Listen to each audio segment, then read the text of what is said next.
Get this and get it straight. Crime is a sucker's road, and those who travel it wind up in the gutter, the prison, or the grave. This time I tangled with a mad Scotchman, a phony English lord, and a beautiful blonde corpse in a freight house, all because of a butler who walked on his knuckles. It happened like this. From the pen of Raymond Chandler, outstanding author of crime fiction, comes his most famous character in The Adventures of Phillip Marlowe.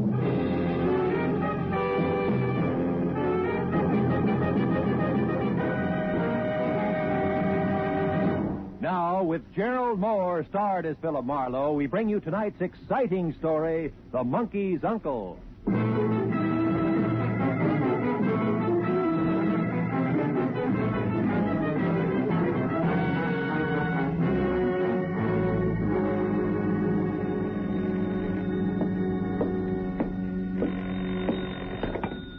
Hello. Mr. Phillip Marlowe, please. It's very important. This is Marlowe. Oh, thank heavens you're still in your office at this late hour, Mr. Marlowe. I must have your help at once. What? Cornelius' life is in danger, man, and time means everything. Now, sir... Wait a minute. Who are you? Who's Cornelius? Where are you calling from and about what? Let's have it a slow step at a time, huh? Aye. My name's Wesley Macduff, Mr. Marlowe. All right, lead on, Macduff. I'm calling from a telephone booth opposite the Beekman Plaza Hotel on Hollywood Boulevard where... Ashley Duke. Ashley who? Going for the Beekman Plaza. Lord Ashley Duke himself, across the street. Now, wait a I've got minute. to get to him. Mr. Marlowe, hurry. Meet me in the hotel lobby. Yes, Be quick, man. We've got to stop them. They're going to kill Cornelius. My first reaction was to forget the whole thing. Curiosity is strong stuff with me. Any triumvirate labeled Wesley Macduff, Lord Ashley Duke, and Cornelius had to add up the screwball no matter where you started. The word kill was still big in my vocabulary, so I buttoned the office up quickly, got down in my car, and drove over to the Beekman Plaza Hotel, where a 10-minute stand in the lobby produced nothing closer to worried Scotchman than the plaid covering and a sagging Morris chair. And at the reception desk, there was no Wesley Macduff registered or ever heard of. I'm sorry, sir. So at that, I was ready to call it quits. I turned for the door, but before I got there, I was stopped. The uniform said bellhop, and the sprinkle of freckles plus blonde cowlicks said all-American boy. But the shifty eyes and the narrow mouth that slid over to the side of his face when he talked said something else, like racetrack tout. Pardon me, sir, but I happened to overhear you ask after a Scotchman. Wesley Macduff, was it? Yeah, you know where he is? Well, yes, and, Yes, and how much? 10? 5. Okay, sport, 5. But let's get out of the traffic, huh? Over here under this map, like I was pointing out something to you. That's a fresh idea, yeah. Thanks. Divider? Oh, here. Now, where's Macduff? On his way to Burbank, dead drunk. You're crazy. I talked to him less than half an hour ago. He was stone sober and a long way from the party mood. Could be. But 15 minutes ago, I helped Lord Ashley Duke piling into a cab. Wait a minute. Ashley Duke, how does he fit? He found this Macduff in the alley outside. Oh. I was just coming back from dinner when I saw him pick the guy up. He couldn't say a word. Huh? But a Blue Shield medical card we found in his wallet read Wesley Macduff, 13 Vineland Avenue, Burbank. Boy, he was out colder than my old man. Yeah. Now, listen, Junior, here's another 5. Fill me in fast. Who's Lord Ashley Duke? A nightclub character. Entertainer. Lives here with his wife, Lady Ashley Duke, when they're in L.A. Well, is he legitimate, this Lord business? Nah, but he plays it to the hilt. Why, after we piled that Macduff into the cab, he dusted his white gloves off genteel-like, slipped the monocle he wears into his eye, and grabbed another cab and shoved. He's a phony. His real name is Bert Dukes, and the lady is Gert. And on her it shows. What do you mean shows? That the second she gets behind the door, they got suite 312, she climbs out of her accent like it was a tight girdle. Especially when she and that niece of hers go at it. Yes, sir, the famous Merrimack Caverns are on Route 66 near St. Louis. Oh, good evening, Mr. Fisher. Good evening, Tompkins. Okay, where were we? The niece. Oh, yeah. Quite a doll. Her name's Merle Brimmer. Acts as a business manager, so she must also have brains. Now tell me, who's Cornelius? Cornelius? Yeah. What's breaking you up? Who is he? Nobody but the star of the act. The Lord and Lady do a farce thing, a takeoff on English drawing room stuff, and Cornelius plays the butler. Plays it in a derby and a boiled shirt, no less. Well, why the giggles? You've seen a derby and boiled shirt before? Yeah, sure I have. But on Cornelius, it looks different. You see, mister, he's a chimpanzee. If there, Cornelius definitely added screwball. But I also knew the prospective client, Macduff, had been sapped and piled into a cab for good riddance, which could add to less than funny. So I decided I'd look around a little longer, especially in the vicinity of Milady's chamber, number 312. When I stepped out of the elevator on the third floor, an owl-faced waiter was just piloting a dinner cart loaded down with dirty dishes out of the room. And when the cart joggled onto the corridor rug, it nearly upset a coffee pot, which left the waiter's mind on the juxtaposition of cart and pot and not the door. It he'd left open inches. I waited till he passed me. Then I moved up to where I could both see and hear Lady Ashley Duke and her niece Merle exploding at each other through an after-dinner conversation. The former was built like an upended blimp with as much charm as a mooring mast. The latter was blonde and female, spy beautiful. And also she was nonchalantly slipping a shiny .32 automatic from desk drawer to purse. Oh, now, wait a minute, Gert. Before you snap a say, you listen to me. Why? So you can explain once more how poor Uncle Bert's idiotic mistakes are just bad luck. $10,000 worth of bad luck. Nuts. Bert don't know anything about investments. He shouldn't be allowed to touch a red cent. And, my pretty, from here on out, that's exactly the way it's going to be. Believe me. Oh, cut it, Gert, and quit blaming Uncle Bert and me. Are you kidding? Why shouldn't I blame the two of you? He's a jerk, and you... I never wanted you with us in the first place. My niece. Ha! Oh, shut up. And remember, dear Aunt, your husband likes me around. I'm good for his morale, he says. He'll never let you fire me. So don't waste your breath. Auntie? Get out of here. Go on, get down to the freight house and keep your eyes open. We don't want to lose Cornelius. Don't worry, darling. Guard duty's an old specialty of mine. Yes, who is it? Name's Marlowe. I'd like to see Lord Ashley Duke. Oh, well, Oh, well. Yes. He's not in, but what did you want to see him about? Oh, business. Can you help me? Perhaps. You see, I'm his business... used to be his business manager. She was just leaving, wasn't you, Merle, darling? Yes, Merle, darling, was. Mr. Marlowe, Lady Ashley Duke. Goodbye, Auntie. Unhappy, huh? Oh, rather. Now, sir, to save each other's time, let me be blunt. Lord Ashley Duke is no longer interested in making any investments whatsoever, nor will he be interested at a future date. Is that clear, sir? Yes, like well water, Lady Ashley Duke, and if I were looking for an investor, I'd keep it in mind. But you see, I'm a private detective working for Wesley Macduff. A paper? A lousy paper pushing his way in here. Why are you... Easy, Gertie. Let go. Get your filthy hands off me. Sure. Just as soon as you get back into neutral. I also want to save us time, and I want to save Cornelius, too. Now, do we talk or wrestle? Which? Oh, all right.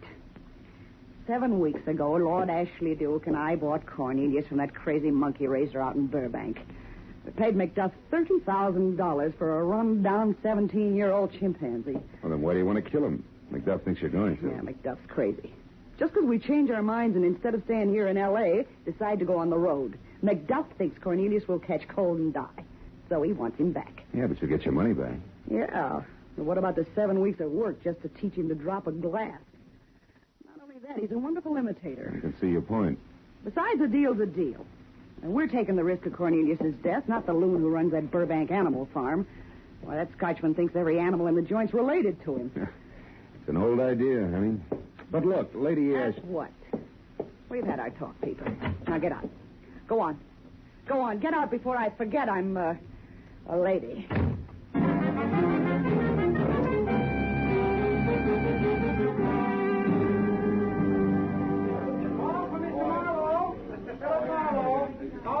Over here, Tompkins.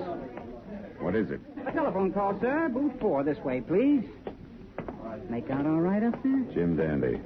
Good.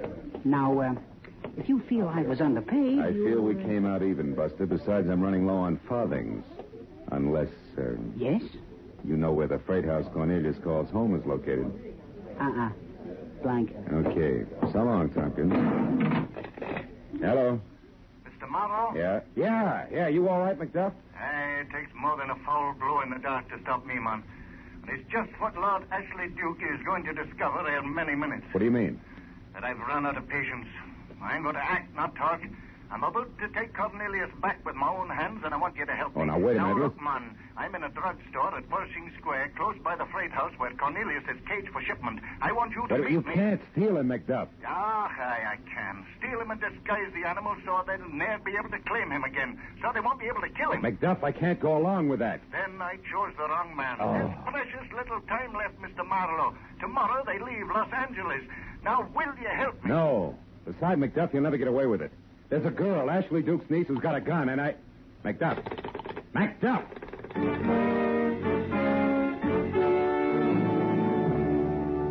All the way from the phone booth through the lobby into my car outside, I kept telling myself three things.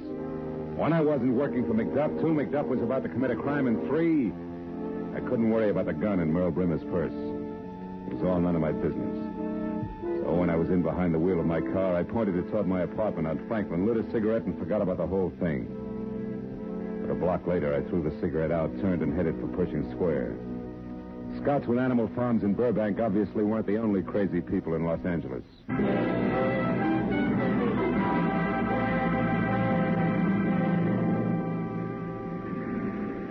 After arriving in Pershing Square, I was 30 minutes piling up wisecracks, frozen stares, and assorted giggles before I hit pay dirt. A bottle boy with a great memory. Yeah, sure, I know the place. Only spot around that'll ship live animals along with the rest of the stuff that they handle. Anything from an eel to an elephant. How about pink ones? They got those, too. What I thought.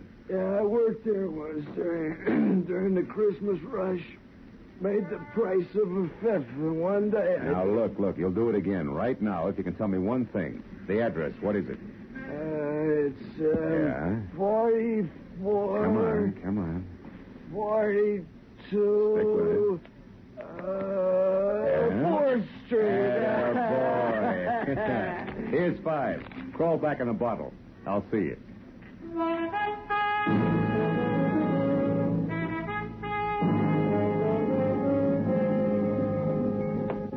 The neighborhood was half residential, half industrial, and all run down, including the freight house, which was 2 windowless stories of dirty red brick, hovering over a loading ramp on a deserted, shadowy street.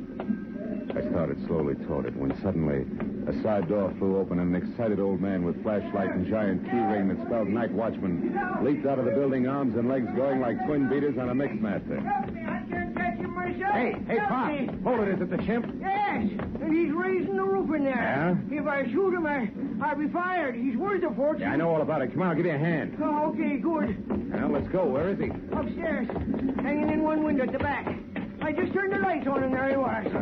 When he seen me, grabbed a stick from the floor and started beating things with it. Oh, fine. And then he broke the window and began to swing on the block and tackle. It runs outside from the roof to the ground. Look, there he is. Yeah, still beating. Hey, stop, Pop. He's going to fling it. There he goes, down the rope. And away. Well, all right, Pop, we better call the cops.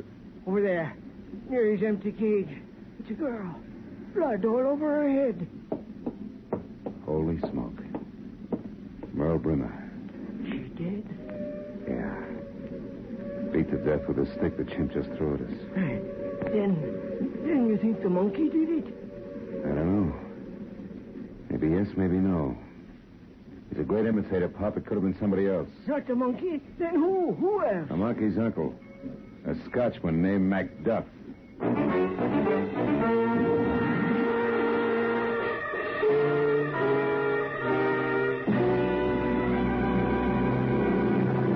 In just a moment, the second act of Phillip Marlowe. But first, Groucho Marx will make another of his famed personal appearances on most of the same CBS stations this Wednesday night.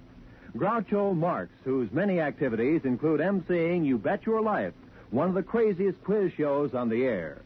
You're cordially invited to hear Groucho Marx every Wednesday on CBS. Now, with our star, Gerald Moore, we return to the second act of Phillip Marlowe and tonight's story, The Monkey's Uncle.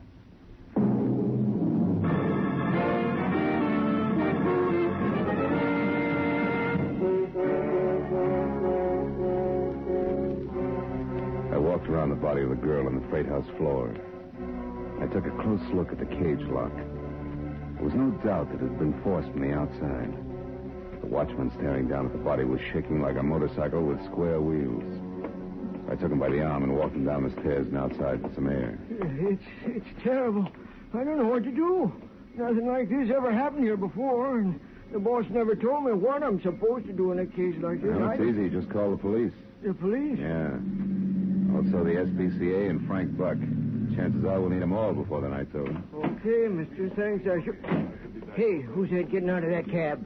From the top hat, cape, and spats, I'd say it was one Lord Ashley Duke, the legal owner of the chimp. Oh, what are you two blighters staring at? Out of my way. Just a moment.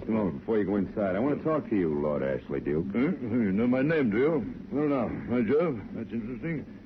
I don't know you, sir. I'll survive. Why'd you come down here tonight? Because I heard that my niece was here, protecting my property. And that's no suitable task for a girl. Not capable to do that sort of thing, you know. It's a man's job, you know. And a beastly time finding the place, too. You haven't been here before, huh? Oh, yes, a couple of days ago. But that was in broad daylight. Now, stand aside, One sir. thing more. Why did you slug Wesley McDuff tonight and dump him in a cab? Just who are you, anyway? Private Detective Phillip Marlowe's the name. Sounds British enough. About as British as you are. Oh, yeah. And you, I presume, are the watchman. Yes, sir. That's me, Your Highness. What about McDuff, Your Highness? There's no choice. The blighter wanted to welch on the transaction we'd made. I refused, and he threatened me. So I bopped him. And then made out he was intoxicated, you know. Packed him off in a cab, you know. Nevertheless, when a man sells me a monkey, by George, that monkey is mine. I thought that treatment might bring MacDuff to his bloody senses. Well, it didn't. It made him tougher. And what's more, the chimpanzee is gone, and... Cornelius is gone. Hey, wait a minute. Come on, Pop. Okay.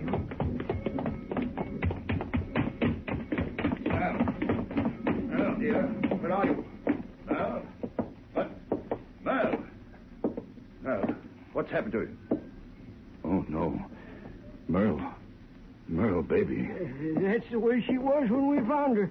And that crazy monkey was in here just jumping up and down like he was throwing a fit. It was McDuff. McDuff, that's who it was. That madman.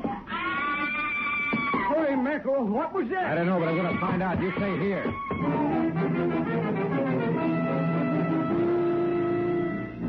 The scream had come from the architectural blunder next door. It was one of those big gingerbread houses left over from the 1800s, and I got there just in time to meet the witch. The scaly front portal was jerked open in front of me, and there she stood. Like a pool cue in high panic, topped by a head of brittle orange hair, half done up tight in curlers, the other half streaming over her face. She clutched frantically at the stained kimono with one hand and me with the other. Take it easy. Hold it, will you? What's going on? Oh, that face, that open face. What face? The ugliest thing I ever seen. Oh, protect me. It's upstairs All now. right, take it easy. Will you calm down and tell me what happened? I was upstairs in my room taking my hair down when I happened to look over at the window, and there was that face shoved right up against the glass. Oh, I swear I never seen nothing like that since before I took the cure, mister. All right, now listen, And hair all over it, red eyes and big grinning mouth. What was like one of them giant gorillas they got in the movie. That's Cornelius, all right. Where's the room? I walked there at the head of them stairs. Hey, you ain't going up there and leave me all alone, are you? Well, then come along. Corny's a trained chimp. He won't hurt you. Oh, no, not me, brother. I'm getting... Where? Right there. He stuck out his tongue and made his face at me. Tell me, is that a passage out there between the houses? Oh, no, it's a kind of an air shaft, only it's closed up at the back. Oh, you mean he can't get through to the alley? Yeah, that's right. There's no way out of there except the street. All right, come on, let's get outside. We got him cornered. Oh, you got him cornered, baby, mister, not me. I don't want nothing more to do with that ugly puss. The air shaft was a scant 18 inches wide, and as dark and cluttered as the inside of a goat pen with odors to match. I worked my way back as far as the bashful light from the street reached. Oh, be careful in there, mister. Then I stopped and listened. But Cornelius was a genius. There wasn't a sound. I couldn't see my hand in front of my face, to say nothing of a black-haired chimpanzee who was no doubt getting a big kick out of the entire procedure. I decided to try psychology on it. So I called in what I hoped was a firm but friendly voice, and it got me no place. I groped my way along the wall of the drain pipe and called again. This time shorter on the friendly and longer on the firm, which was a mistake. The drain pipe should have given me a hint, but it didn't.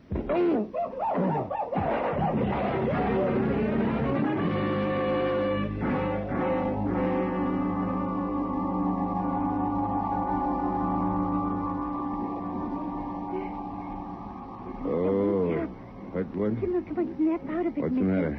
He's gone. Oh, who?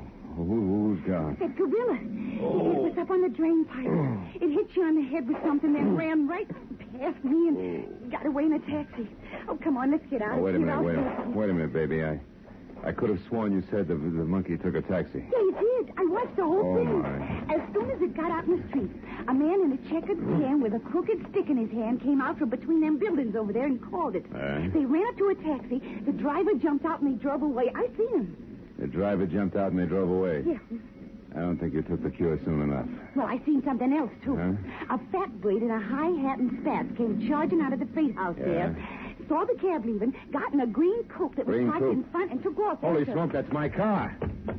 Oh, it's gone. How do you like that? Yeah. Now maybe you believe me, huh? Every screwy word, sweetheart. Now, look, you didn't happen to see... Well, look, that's the cab driver there. Did anybody see what happened? I gotta have a witness. My taxi was hijacked off of me by two crazy guys. One of them looked like an ape, exactly like an ape. Move over, bud. We're on the same raft. My car's gone, too. Tell me what happened, will you? Start at the top. Okay. Tonight I bring this big shot in a high hat down here to the freight house. He hops out, tells me to wait, see? Yeah? So I drive down the block and turn around. I'm parked right over there trying to grab a quick 40 winks when up comes this loon. A Scotchman?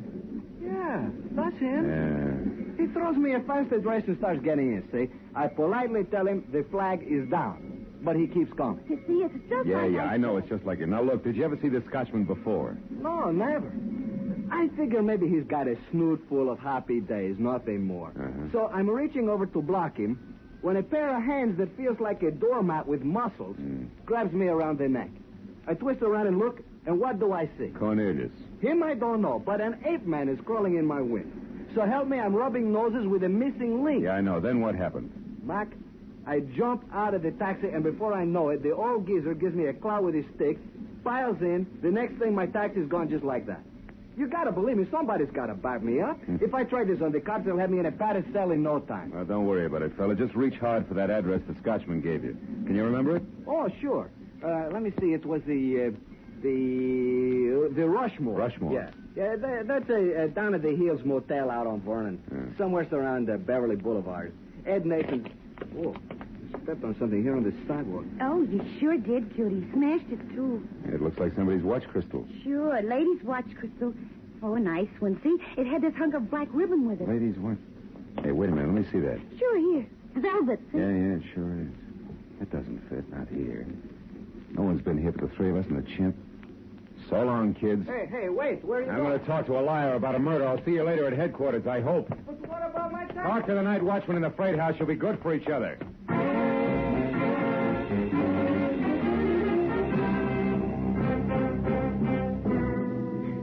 I was 2 blocks on foot finding another taxi and 15 minutes getting from there out to the motel, worrying all the way because I'd left my gun under the front seat of my car.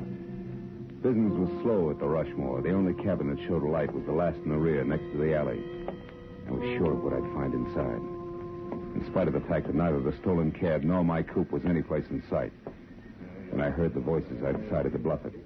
I went up to the front door and pressed my ear against the flimsy panel. Anyway, a bargain's a bargain, McDuff. You'd have done better to stick by it. I'd have stuck by it if ye had your scurvy crook. Don't reach for your chain. It's a little late for that. You're in a real jam now. I'm going to see you blamed for my niece's murder. But I didn't kill her. I pushed her down. She got me unlocking Cornelius' cage and tried to stop me. But I didn't kill her. You did that. Yes, but who knows that? Except you and the monk there. And he can't talk, and you won't, believe me. You daft man. Why did you do it? Because I had to. Because Merle was bleeding me to death. Every cent I could lay my hands on. I had to buy her silence. I had to pretend to lose thousands in poor investments. Well, Merle got what was coming to her, and you gave me that chance. I found her on the floor where you left her and simply finished the job. Then you ran off and came back in that taxi 15 minutes later, the very spirit of innocence. I saw you. Very well, Lord Ashley Duke. You've got me as a thief, too, so get on with it. Get on with your filthy, evil plan. I'm ready. Don't be in a hurry, McDuff. Stay where you are, Ashley. Don't bother turning around. Just drop the gun. Oh, I knew you'd not let me down, laddie. I knew it. What's this, old boy? It's rather an untimely... Skip the accent, Bert. You won't need it where you're going. Drop that gun, I said. Or you'll move. Shoot me with that pipe in your pocket. Marlowe, I've got your gun here in my hand, and you know it. Want to bet? Well, with the light out, Yes, Ashley. Oh!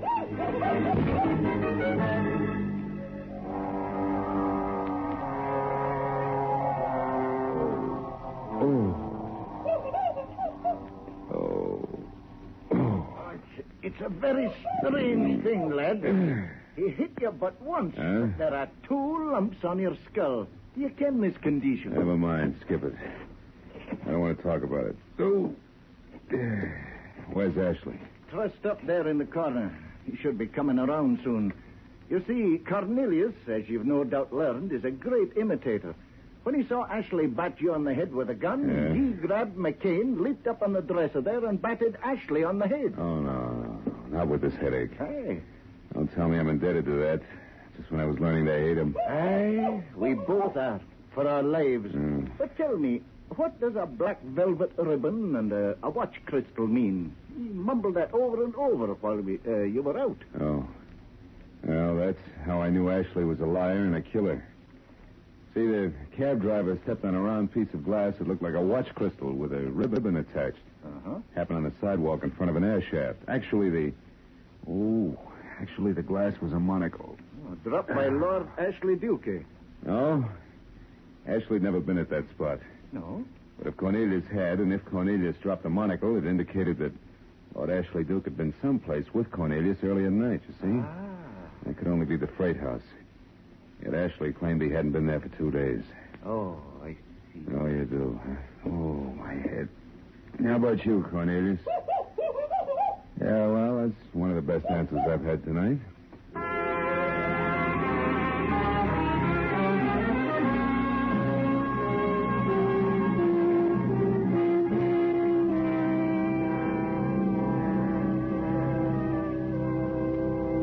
It didn't take long at police headquarters. Maybe an hour altogether. A killer was locked up for trial, and the key witness ate 3 erasers, spilled a quart of ink, and broke a window before the homicide boys finally gave up. I watched the phony Lord Ashley Duke walk down the corridor to his cell. Any connection he had with man was just the category. Then I watched McDuff and company leave, too. A couple of regular guys. The monkey and the monkey's uncle. A genuine old Scot who loved life. And his shuffling friend whose only limitation was his inability to speak. But he communicated all right. In the only language that means anything. Love of one creature for another.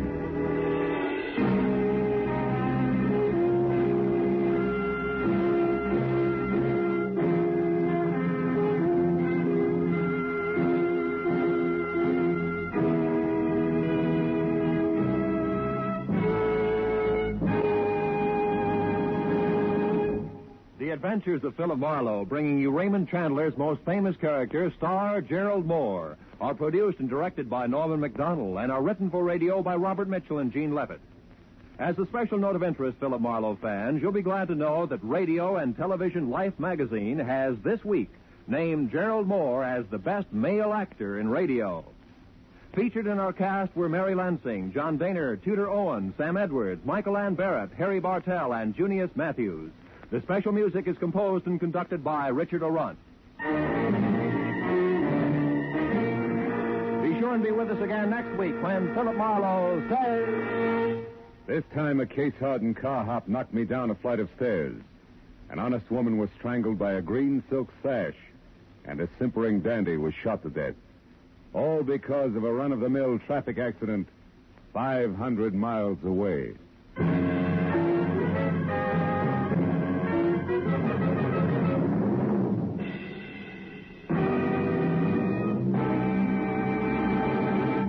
You hear them all on CBS, and one of the funniest parts of that all comes from the bird brain of a woman, Miss Gracie Allen of Burns and Allen. Top troopers on the American stage for years, top radio stars after that, George and Gracie are now playing a big part in CBS's great Wednesday night lineup. Bing Crosby, Groucho Marx, George and Gracie, Dr. Christian. Join George Burns and Gracie Allen this Wednesday night on most of these same CBS stations. This is Roy Rowan speaking. Now, stay tuned for Pursuit, which follows immediately over most of these same CBS stations. This is CBS, where Burns and Allen are heard every Wednesday night, the Columbia Broadcasting System.